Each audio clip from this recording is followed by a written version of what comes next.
Good day, everyone. Our lesson for today is about the types of fractions, which are proper fractions, improper fractions, mixed fractions. But before we move on to our new topic, let's first have a short review of our previous lesson.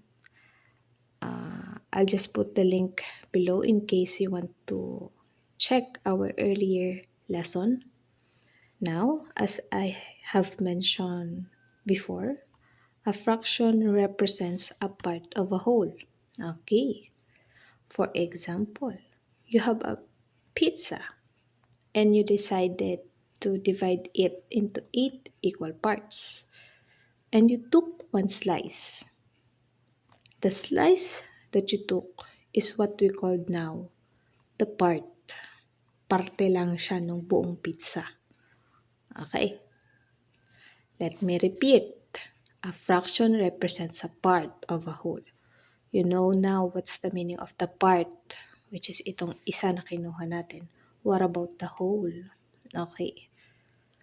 The whole refers to the total number of equal parts. Since the pizza was divided into 8 equal parts, yung whole natin is 8.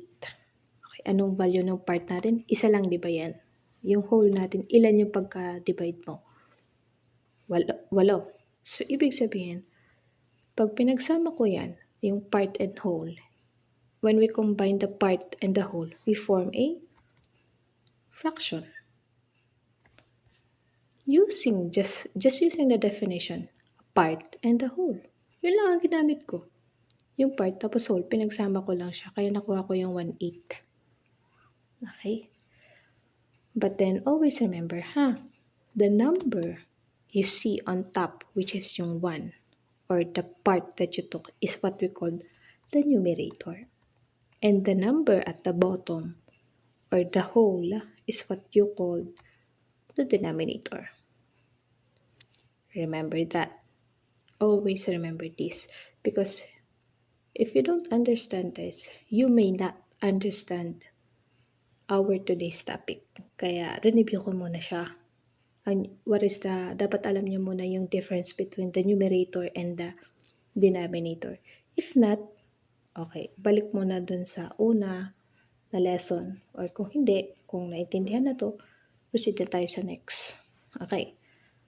Fractions have different types. We will discuss these 3 types, which are the proper fractions, improper fractions, and mixed fractions. Let's discuss them one by one. First, for proper fraction, what is a proper fraction? A proper fraction is when the numerator is smaller than the denominator. So that means the number on top must be smaller. Remember, the number on top is what we call the numerator. Tama po ba? Yun ang sinabi ko kaganina. So, for it to be proper, the numerator must be smaller than the denominator. Dapat mababa. For example, 6/13. Mas mababa si 6 kaysa kay 13. 9/10. Mas mababa si 9 kaysa kay 10. 40 hundreds. Mas mababa si 40 kaysa kay hundreds. Kay 100. In all of these examples, the numerator is smaller than the denominator. And that is the only rule. The numerator must be smaller. That's all lang. Yun lang. Next. Improper fraction. What is an improper fraction? Improper fraction is when the numerator is greater than or equal to denominator. Actually, this one, it is the opposite of proper fraction. If proper fraction has a smaller numerator, improper fraction has a bigger naman dito. Examples, 13/5, 47/10. 4/3. Ma'am, why do we call them improper? Okay. Imagine, you divided the pizza. Okay? Divide mo yung pizza mo into 5 parts. Pero, 13 yung kukunin mo. Diba? Hindi siya nagme-make ng sense. That's why we call it improper. It seems very improper na 5 lang yung hatian pero 13 yung kinuha mo.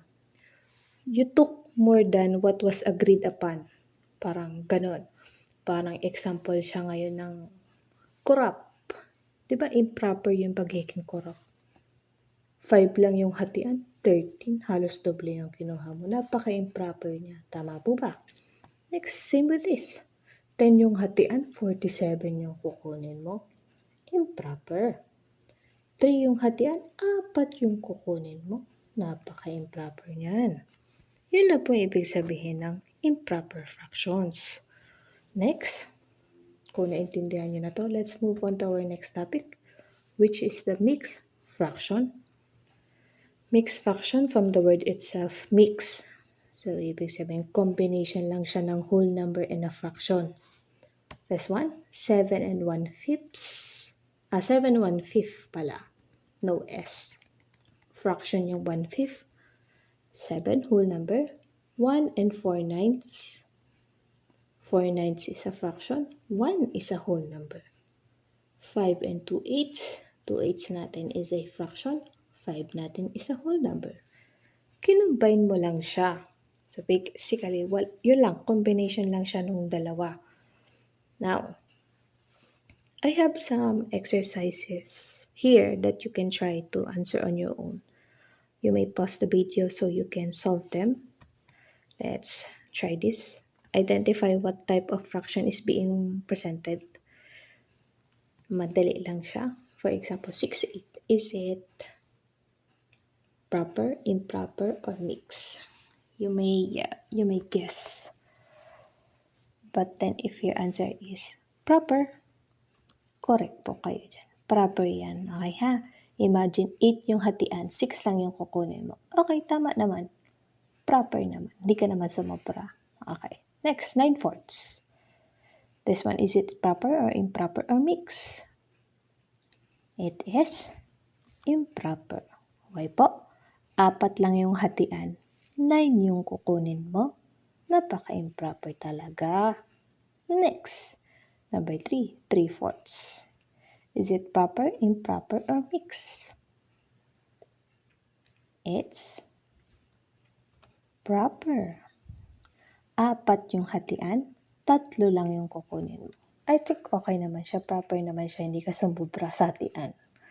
Next, number 4, 3/13. That is a proper. Imagine ulit, 13 ang hatian, 3 lang yung kukunin mo.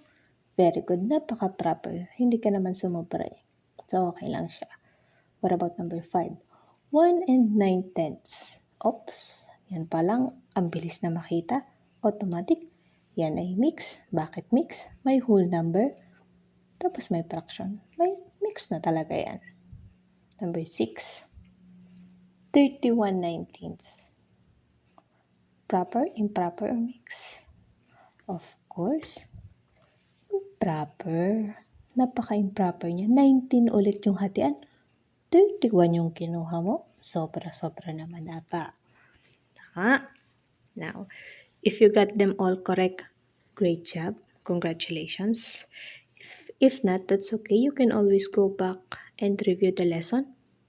And I think that's it for today's lesson. This marks the end of episode 2 about fractions. If you want to learn more, you may visit my channel or check out the playlist for our fraction series. I will put the link in the description below. Don't forget to like, share, and subscribe. Thank you so much for watching, and I'll see you in our next video.